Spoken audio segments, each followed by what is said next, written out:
Coming up on Unpeeled, Kermit the Frog returns to the screen with the revival of this fan-favorite show. Death Valley was no match for this Orange team. The moral of the story is this concert rocked Syracuse this weekend. And we're strutting the runway for Fashion Month. All that and more Unpeeled starts right now.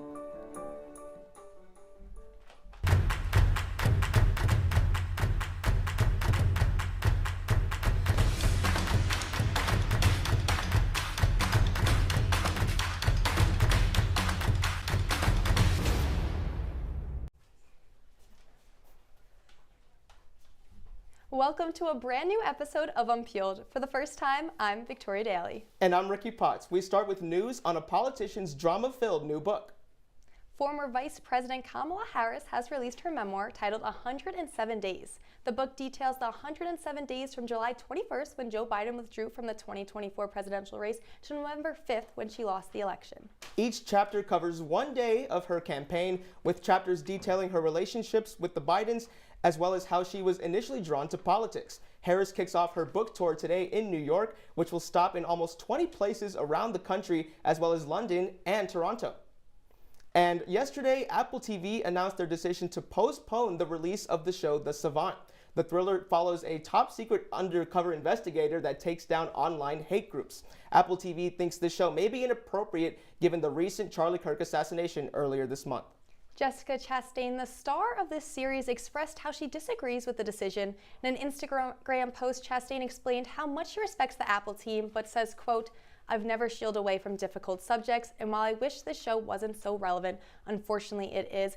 And Ricky, obviously this has to come after Jimmy Kimmel was taken away off of ABC because of his comments about Charlie Kirk's assassination. But we won't talk too much about that. Sigourney Bell will have that in her Pop Talk section. But how do you feel about Apple TV's decision to not go forward with this premiere? Yeah, I think, Victoria, there's a lot of pros and cons that can be taken away from, the postponing of this show. Obviously, I can understand why the executives might want to do this, especially because they don't want to ruffle any feathers or get themselves any potentially negative publicity towards the show. But at the same time, you've already filmed it, produced it, done your post-production, any refilms that you might need, and all of a sudden it gets cut off. It's supposed to come out on Friday. Exactly. And, for that to happen, I'm sure it must have been, a lot for Jessica to handle. And added to her frustration, of course. But Christopher Nolan has been elected president of the Directors Guild of America, the labor union which ensures creative and economic rights are protected for thousands of filmmakers and directors, announced the news on Saturday. Nolan, who has directed blockbuster films such as The Dark Knight and Oppenheimer, said, quote, "To be elected as the president of the Directors Guild of America is one of the greatest honors of my career." Nolan's next film, The Odyssey, is set to hit theaters in July of next year. And we're feeling a rainbow connection here on Unpeeled for the return of The Muppets. In 2026, The Muppet Show will return for a brand new special on Disney+. Seth Rogen and Evan Goldberg are set to produce the special for the 50th anniversary of the original series. Joining the producer room is pop star Sabrina Carpenter, who will also be a special guest. Longtime Muppet performers alongside Kermit the Frog, Miss Piggy, and all your favorite Muppets will return to the theater to produce a variety show. And Ricky, it's been 50 years. How crazy is that? That's absolutely insane to think about, just how it's transcended time and, been so timeless to connect with generations over this goes back to the 1970s where, there's been so many TV shows, so many the Christmas specials. Special. Exactly. So many specials, so many movies made of the Muppets over the years. So I'm very curious to see how it's going to interact with newer generations and with their new guest star. Speaking of that, Sabrina Carpenter, she is a pop icon for our generation, and our generation grew up watching the Muppets. So, having her involved is probably gonna, we're older now. We might not be tuning in, but knowing that Sabrina Carpenter is involved, I feel like that's gonna make a lot of our generation kind of, start wanting to watch it. Also, what about this new generation? All these younger kids, what messages and lessons are they gonna teach with this backdoor pilot episode? Yeah, for years they've been making their content for like Gen X and millennials and stuff like that. But really quick, who was your favorite Muppet growing up? Definitely Abby Cadabby. What about you? Give me Fozzie Bear. Fozzie Bear. I love like the top that hat. one. I love the top hat. And The Golden Batchelor is back for another season. The premiere starts tonight, featuring former Los Angeles Rams linebacker Mel Owens. Owens previously made some controversial comments regarding the ages of female contestants, stating he would cut anyone over the age of 60. He later explained that the comments were, quote, "a mistake and insensitive." And The Voice also returned for a new season on NBC this Monday. Season 28 will come with a twist as host Carson Daly will have the power to bring back singers who were previously cut. Also, instead of the coaches, artists will be able to choose their own pairings for the battle rounds. Victoria, I think this is going to be a fantastic season of The Voice, especially with all these new rules. Oh, I'm so excited for this Carson callback. He expressed in interviews how he wished he had power. He's been the host since day one of the show. Since 14 day years, one. Ricky. Insane. And sometimes, he thought there was talent, but judges didn't turn around. So now he's excited he gets to, use his voice a little bit. Exactly. I mean, they have that new rule. The artists get to also pick their pairs, for battle rounds. I think that's going to just level up the quality of these performances that we're going to get throughout the season, because when you're working with someone that you intentionally choose, it comes out that much better on screen. But speaking of second chances and all these new rules, let's talk about how this about the Golden Golden Bachelor, right? Actually crazy, because he said Mel Owen said he's not going to cut anyone under or over the age of 60. He's going to cut people, but there's only one contestant under the age of 60. One 58-year-old. Everyone else goes up to age 72, and he's 66 himself. So exactly. I mean, you choose to be on this show. The age range of these women who are just trying to find some love, man. Exactly. But when we come back, we learn more about Jimmy Kimmel's return to late night. And Syracuse football roared its way to victory this weekend. We'll be right back on Peelers. Welcome to an excellent episode of Live from Studio B.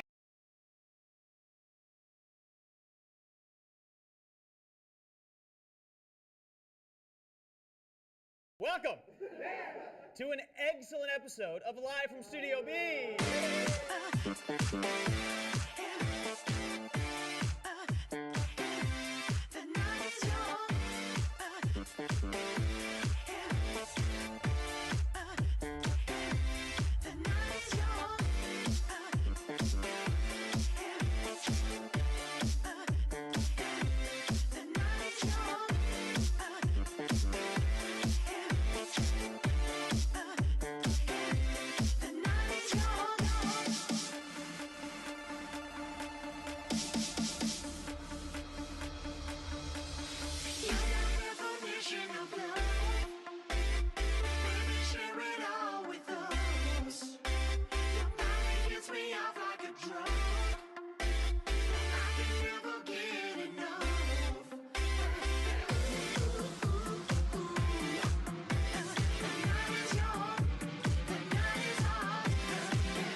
Jimmy Kimmel made his return to the airwaves Tuesday, but it was a rocky pathway back to the beloved late night show.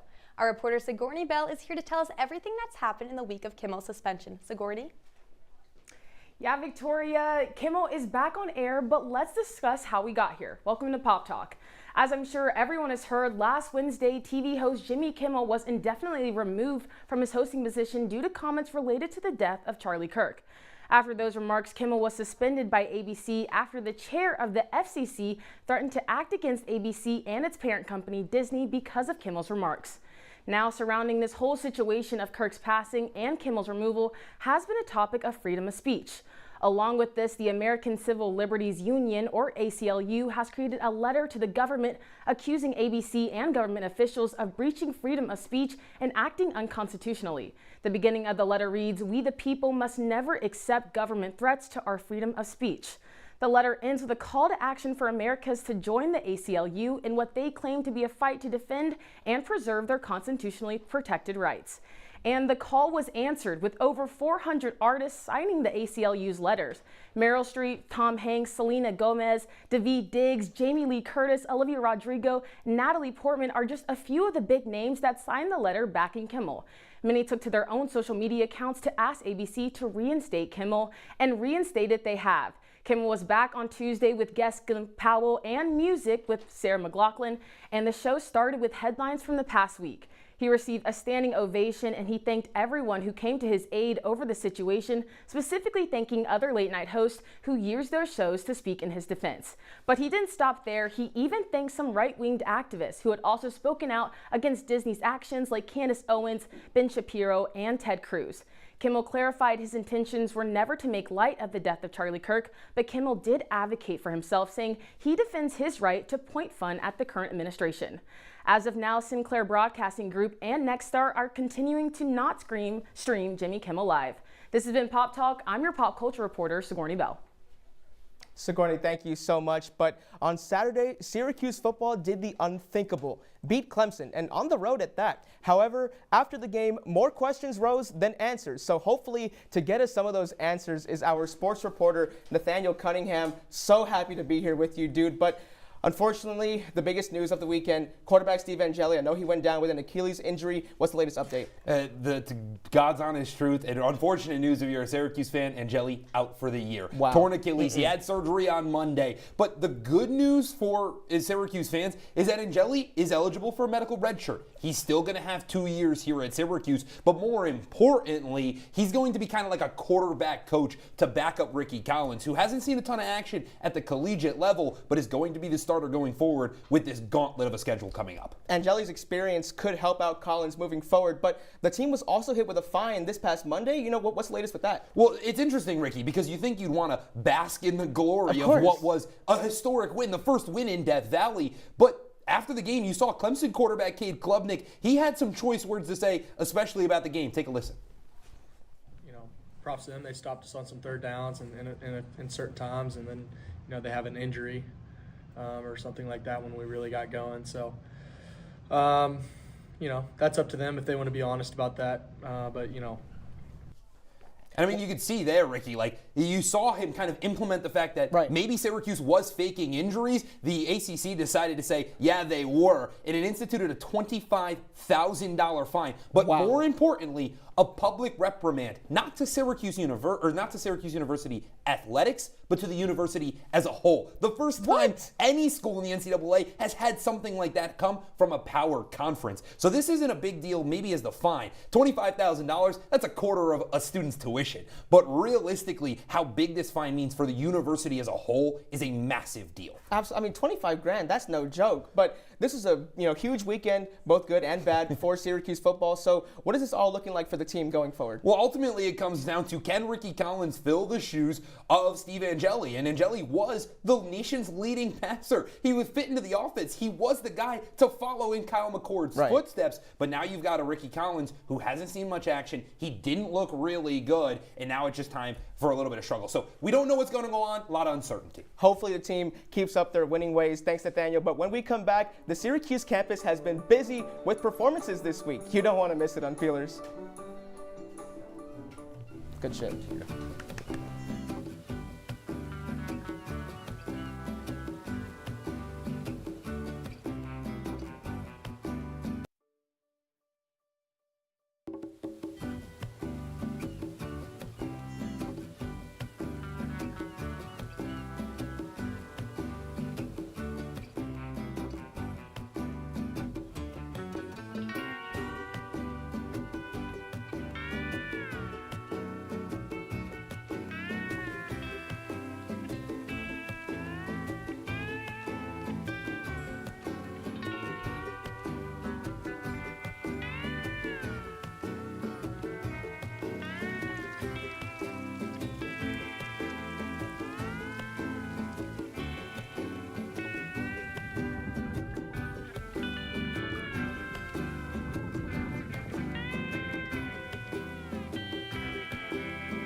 A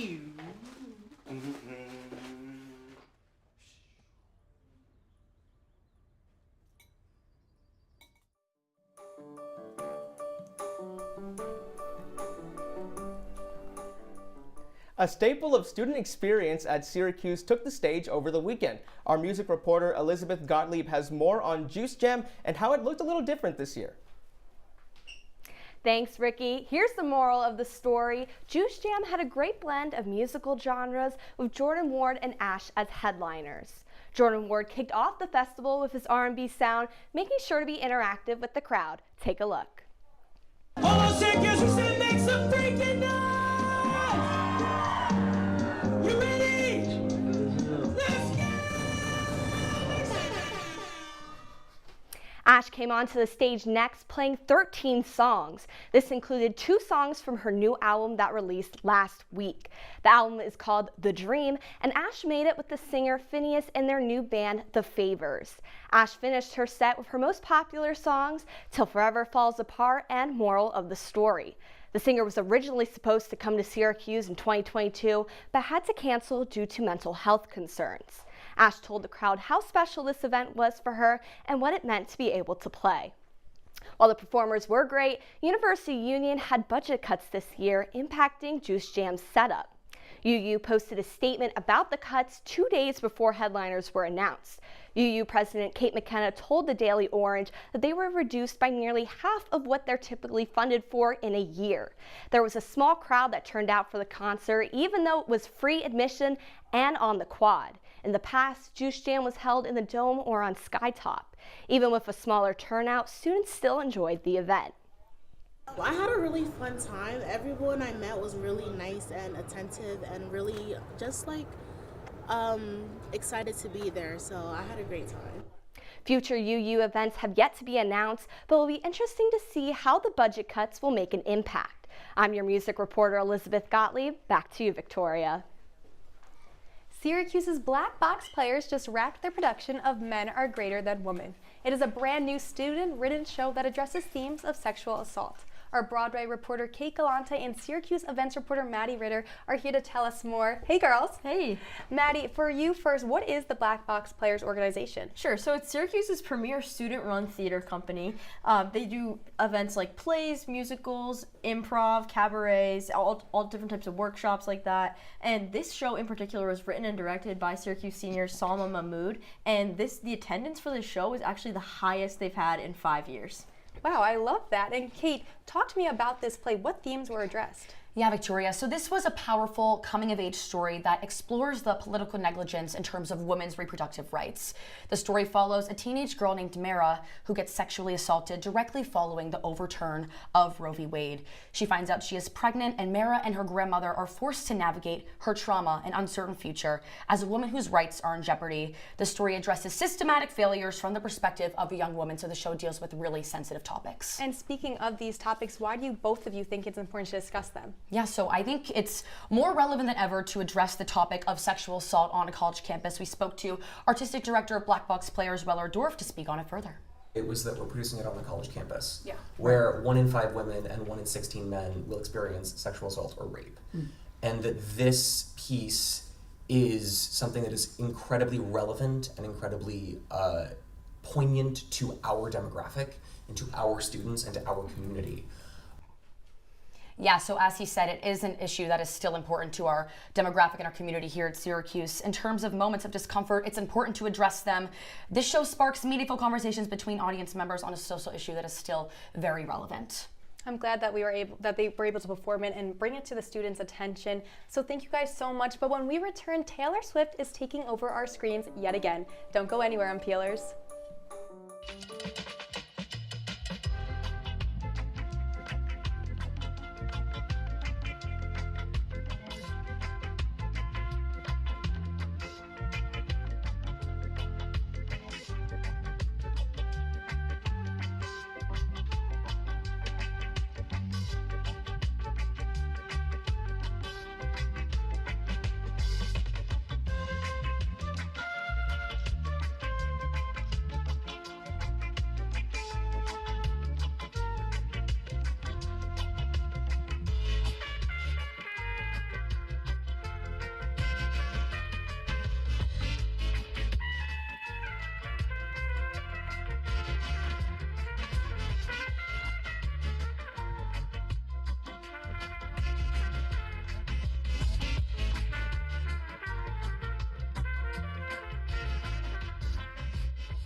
Jason, let's go see your room.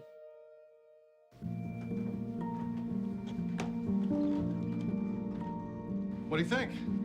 We kept it a little spare, so you can decorate it how you like.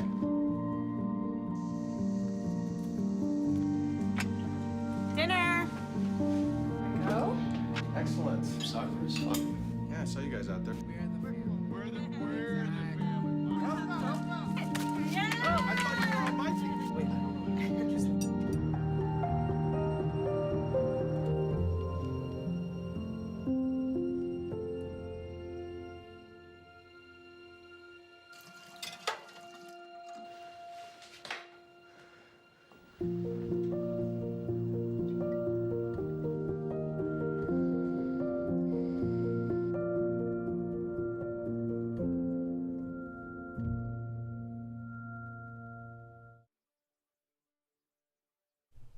From New York to London and Milan, fashion's biggest stages are making headlines, and the spotlight has turned next to Paris. Our fashion and beauty reporter Janae Horst has more. Janae, thanks for being here. Oh my gosh, so excited. The runways have been happening all over the world. What trends should we be looking out for? So all the shows have been for spring and summer of 2026. So New York, which happened a few weeks ago, that means a lot of hint of harem, which they technically are as business casual, which has been elevated to sort of chic and sexy look. In London, there's been a lot of statement waistlines and a more practical use, I guess, for the rainy season, of course. And then in Milan, there's been a tribute to Armani, so lots of tailored silhouettes, lots of chic styles, and luxury athleisure. Wait, I love that. I'm gonna need like a rundown so I can go and shop absolutely. for it. So we talked about the trends. What up and coming names have been at these runways? Yeah, so New York, we had LeBlanc Studios, which is kind of a newer designer and label. They sort of took this idea of reinterpretation quite literally, and they based a lot of their clothes on these questions, I guess you would say. Questions like, what does clothing mean to a specific type of person? Can a clothes be a home, and that kind of stuff. So it's definitely very interesting, and they got a lot of critical acclaim for it. In London, we saw Mayhew from designer Louis Mayhew, and he rose to critical acclaim for his streetwear collection, which kind of everybody's been doing, but his was apparently terribly revolutionary.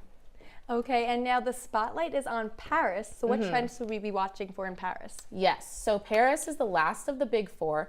It ranges from September 29th to October 7th. And Paris obviously is very high-end, very haute couture, very, spicy. And so the designs we're gonna basically be seeing is a lot of artistry, like very much conventional and very high-end and couture-like. I love that. But Taylor Swift is back on the silver screen, and this time she's bringing Hollywood's glamour with her. Our business and entertainment reporter Cami Bremer is here to break down the economic power behind the film, A Showgirl. Thanks, Victoria. Taylor Swift's new film, A Showgirl, is already making waves at the box office. Playing exclusively at AMC theaters October 3rd to 5th, the event serves as the premiere of Swift's upcoming album, The Life of a Showgirl. Within 24 hours, press sales hit 15 million, with opening weekend forecasts ranging from 30 to 50 million domestically. And this isn't just a movie. AMC is marketing it as a full event, complete with premium screenings, limited edition merchandise, and a fan experience built to drive foot traffic back into theaters. To put that in perspective, Swift's last film, The Eras Tour, brought in $26 million in U.S. first-day pre-sales. It quickly climbed to $100 million in global advance ticket sales before opening weekend. By the end of its run, it became the highest-grossing concert film ever, taking in $260 million worldwide. So what does that success look like this time around? Well, analysts say there are three possible scenarios. The conservative case projects an opening weekend of about 30 million, still profitable and stronger than most concert films. A mid-range case that puts the number closer to 40 million, which is considered the likely outcome, and would be a big win for theaters. And now finally, the aggressive case. If the film reaches 50 million, A Showgirl would be ranked among the top event films ever for a 3-day run. And financially, this model is changing expectations. With $15 million locked in before release, theaters face lower risk, while AMC and Swift benefit from high margin ticket concessions and built-in merch sales. If the film hits even 40 million, it proves again that direct partnerships with artists can be more profitable than traditional studio deals. Back to you guys. Thank you so much, Cami. Taylor Swift is back on the big screen, but coming up after this, we're going to take a look at how Unpeeled fared on Survivor. Stay tuned, Unpeelers. Welcome to my house. Lately, not my happy place. Everybody's pretty tired of each other. The parents were not themselves. My little brothers were morphing into small creatures. The walls were closing in. Clearly, a case of too much family, too close, 24/7. And there's a lot of that going around right now. If this sounds like your house, try going someplace new. YourLifeYourVoice.org. You'll find lots of ideas to help you handle the family stresses of being confined to close quarters. YourLifeYourVoice.org. It might not get you out of the house, but it could help you find a little more breathing room.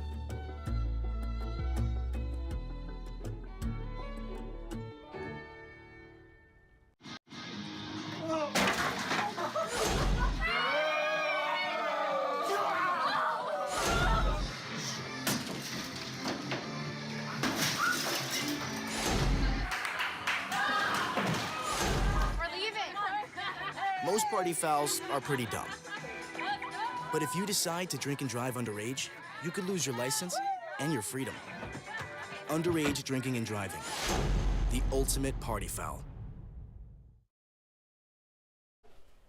Welcome back to Unpeeled. The season 49 premiere of the hit CBS show Survivor is currently live.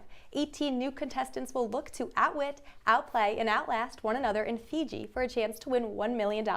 Host Jeff Probst commented on the new season, saying the contestants are, quote, going to encounter a Fijian summer so sweltering it feels like the jungle is breathing on you. The new season may be airing right now, but don't go anywhere because we are going to see who on the Unpeeled team is our ultimate survivor. This is, again, just like the Muppets we talked about earlier, this show is super, super iconic. It's been around for a long time. Who do you think, just off the top of your head, would win Survivor on Unpeeled?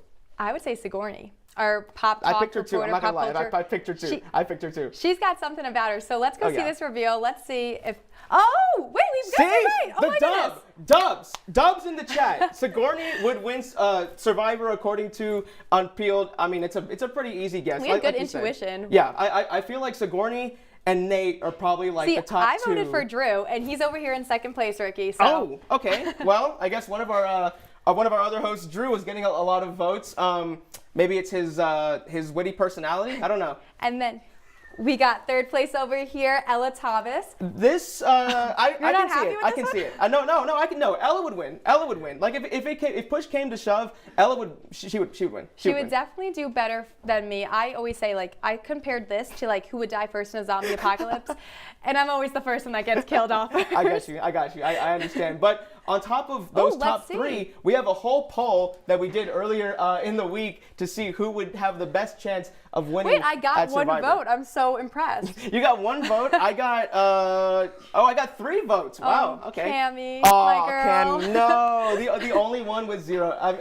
Ella told us before the show that there was one person that got 0. I did not think it was going to be Cammy. And you know who I also voted for was Maddie. Something about her just gave me that she would do really well on the show, and she got 4 votes. So I'm happy with that. 14 for Sigourney. My goodness. That is crazy.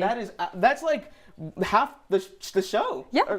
If not the entire show, because they told us to pick your top 3 choices. So a lot of people must have thought Sigourney had a top 3 chance to win the whole show. Yeah, but I'm happy about the first, second, and third. For sure. But unfortunately, that is all the time we have with you tonight on Unpeeled. Thanks for tuning in. Make sure to follow us on our socials at Unpeeled_Syracuse on Instagram and at CitrusTV on X. I'm Victoria Daly. And I'm Ricky Potts. We'll see you next Wednesday at 8 p.m. Have a great week, Syracuse.